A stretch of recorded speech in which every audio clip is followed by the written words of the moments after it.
എല്ലാവരും എന്നെടുക്കുവാണോ? എല്ലാവരും ചോറൊക്കെ ഉണ്ടോ? ഞങ്ങൾ ചോറൊക്കെ ഉണ്ടാക്കാം. ഞങ്ങൾ ഇന്ന് രാവിലെ കേശുകുട്ടനെ കൊണ്ട് ഇന്ന് നമ്മുടെ വീടിൻ്റെ അടുത്തെ ഇളങ്കാവ് അമ്പലത്തിൽ, അത് നമ്മുടെ അമ്പലമാണ്, ഇളങ്കാവ് അമ്പലത്തിൽ പോയി കുഞ്ഞിന് അവിടെ കൊണ്ടുപോയി ചോറൊക്കെ കൊടുത്തു. ഇനിയിപ്പോൾ ഒരിടത്തും കൂടെ കൊണ്ട് കൊടുക്കാൻ, അതായത് ദേവുവിൻ്റെ വീടിൻ്റെ അവിടുത്തെ അമ്പലത്തിൽ പുത്തങ്കാവ് അമ്പലം അവിടെ. അതുകൊണ്ട് കേശുവിൻ്റെ ഊണ് കഴിയുവേ. പിന്നെ കേശുവിനെ നമുക്ക് എന്തെങ്കിലും ഇച്ചിരിച്ച് കൊടുക്കാമല്ലോ. ഇനിയിപ്പം നാളെയും കൂടെ കഴിഞ്ഞ് കഴിഞ്ഞാൽ പിന്നെ ഞാനും കേശുവും തന്നെയാണ് ഇവിടെ. നാളെ കഴിഞ്ഞോട്ട് ദേവ് ജോലിക്ക് പോവുകയാണെ. എന്നാലും വീഡിയോ ഒക്കെ ഞങ്ങൾ എടുക്കും. ഞാൻ അമ്മൂനെയും കൊണ്ട് വീഡിയോ എടുപ്പിക്കും. അമ്മ ഉണ്ട് ഇവിടെ. അമ്മൂനെ ജോലിയൊന്നുമില്ല, അമ്മ വീട്ടിലുണ്ട്.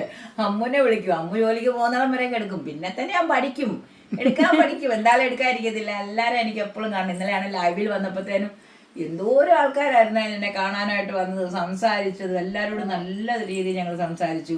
എനിക്ക് ഒത്തിരി ഒത്തിരി ഒത്തിരി സന്തോഷം. ഇപ്പോൾ എന്നെ എത്ര പേരാ ഒരു ദിവസം വിളിക്കുന്നതെന്നറിയാവോ, കാര്യങ്ങളെല്ലാം ചോദിക്കാൻ. എല്ലാവരും എന്നോട് ഇന്ന് വരെ ആരും ആവശ്യമില്ലാത്ത ഒന്നും പറഞ്ഞാൽ നല്ല സ്നേഹത്തോടെ എല്ലാവരും എന്നോട് സംസാരിക്കുന്നത്. അത് കേൾക്കുമ്പോൾ എനിക്ക് ഒന്നും കൂടെ സന്തോഷം കൂടുക. ഞാൻ എന്നോട് സംസാരിക്കുന്നവരോട് അവർക്കറിയാം ഞാൻ എങ്ങനെ അവരോട് സംസാരിക്കുന്നതെന്ന്. എനിക്ക് എല്ലാവരെയും ഭയങ്കര ഇഷ്ടം. എന്നോട് എല്ലാവരും നല്ല രീതിയിൽ സംസാരിക്കുന്നുണ്ട്. എൻ്റെ ജീവിതത്തിൽ എനിക്ക് ഒത്തിരി ഒത്തിരി സന്തോഷങ്ങളെല്ലാം ദൈവം തരുന്നുണ്ട്.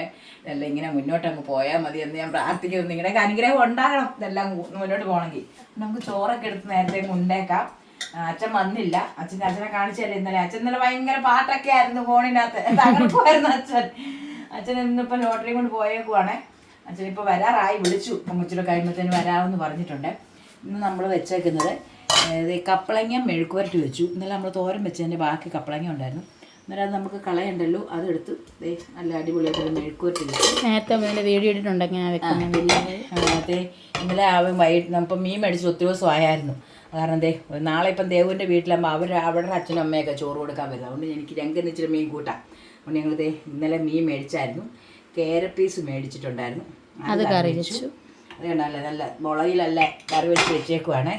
പിന്നെ ഒരു ഉപ്പുമാങ്ങ കിടപ്പുണ്ടായിരുന്നു, അത് ഞാൻ പെട്ടെന്ന് അതെടുത്തൊരു അച്ചാർ വെച്ചു. അച്ചാറെന്ന് പറഞ്ഞാൽ ഇച്ചിരി ഒന്നും വെറുതെ എടുത്തു, അച്ചാറായിട്ടൊന്നും പറയാൻ പറ്റത്തില്ല. പിന്നെ മത്തി മേടിച്ചു വറുത്ത്. എന്നതേ ഇതൊക്കെയാണ് നമ്മുടെ കറിയെ. ഒഴിച്ചുകറി ഒന്നുമില്ല. മീൻകറിക്ക് ചാറുണ്ടല്ലോ, അത് കൂട്ടി കഴിക്കാം. മീൻകറി ഉണ്ട്, മീൻ വറുത്തമുണ്ട്, കപ്പളങ്ങ മെഴുക്കുവരട്ടി, പിന്നെ മാങ്ങായും. എല്ലാവർക്കും കറിയൊക്കെ ഇഷ്ടപ്പെട്ടല്ലോ. എല്ലാവരും ഒഴിവായോ ചോറുണ്ണാം.